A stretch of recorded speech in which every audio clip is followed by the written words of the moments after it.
هي راحت المحكمة وخد إعدام من أول درجة طبعا، وبتناوب جلسات التقاضي طبعا في استئناف وفي نقض، إلى أن الحكم وصل هذه الأيام اتأمن عليه على أنه اتحكم عليه أو الحكم اتأمن عليه بالإعدام للمرة الأخيرة، وهو دلوقتي بيد رحمة ربنا سبحانه وتعالى منتظر الإعدام في أي وقت. طبعا الأستاذ نزيه القاضي أثناء تأدية عمله بنعتبر أن القضية دي كانت دفاع عن النفس، وكانت أثناء وجوده وهو كان في حالة دفاع شرعي عن نفسه. فطبعا أنا بتوجه لكل المواطنين اللي هم شافوا معانا بعض الفيديوهات، كل اللي عرفوا نبذة عن قضية نزيه القاضي، اللي كان يعرف واللي ما يعرفش، خصوصا أتوجه إلى قرية مرصفة وكل المواطنين وكل الناس الشرفاء، كل حكماء البلد، كل الشباب، كل الرجال، ان هم يساهموا او يساعدوا معانا في ان احنا نعمل حملة او مطلب شعبي لقضية رأي عام على ان نزيه القاضي مش قاتل، نزيه القاضي كان في حالة دفاع عن النفس. ان احنا نعمل التماس للسيد النائب العام، وكمان نعمل التماس لسيادة الرئيس عبد الفتاح السيسي رئيس الجمهورية. عاوز من كل الشرفاء في قرية مرصفة وكل المواطنين، اخواتي وجيراني واصدقائي وولاد عمي وزملائي وكل الناس المحترمين اللي احنا اتعلمنا على ايديهم، ان احنا كلنا نكون على قلب رجل واحد،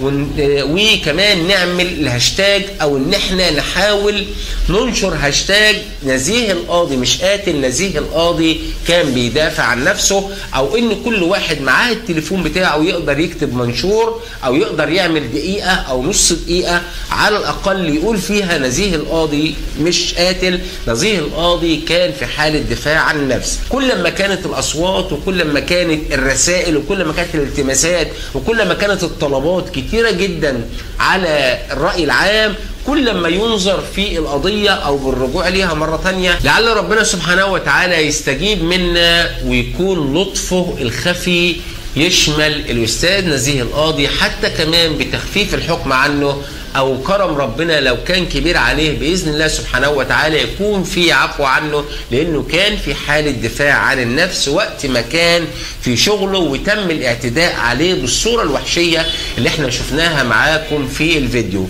فطبعا أنا بوجه رسالتي لكل الشرفاء، لكل المواطنين، لكل مصر الجميلة العظيمة اللي دايما بتقف جنب بعضها وقت الشدة. عاوز نفعل هاشتاج نزيه القاضي مش قاتل، نزيه القاضي كان في حالة دفاع عن النفس. كل واحد يكتب منشور، كل واحد يصور فيديو وينشره، يحاول يعمل بيه إثارة في الرأي العام. كمان نقدر ان احنا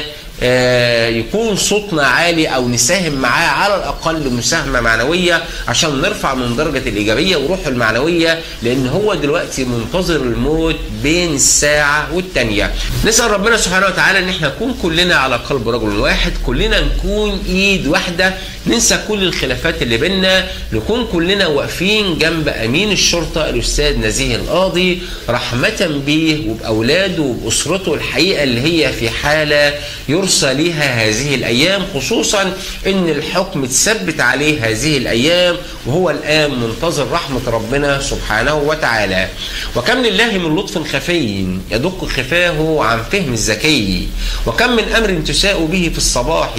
فتأتيك المسرة في العشي، وكم من يسر أتى بعد عسر ففرج كربة القلب الشجي، إذا ضاقت بك الأيام يوما فثق بالله الواحد الفرد العلي. واحنا الحمد لله واثقين في ربنا ان شاء الله باذن الله انه هيفك كرب الاستاذ نزيه القاضي في يوم من الايام، وان ربنا سبحانه وتعالى هيسمع دعانا كلنا، وكمان الراي العام هيكون معانا ومشارك معانا، كل مصر الجميله، كل شبابها، كل رجالها، كل بناتها، كل نسائها اللي هم ما يرضوش الظلم ابدا، على اننا نقدر نحرر رقبه واحد مظلوم من الاعدام. ونسال ربنا سبحانه وتعالى ان يرده لاهله سالم غانم بإذن الله.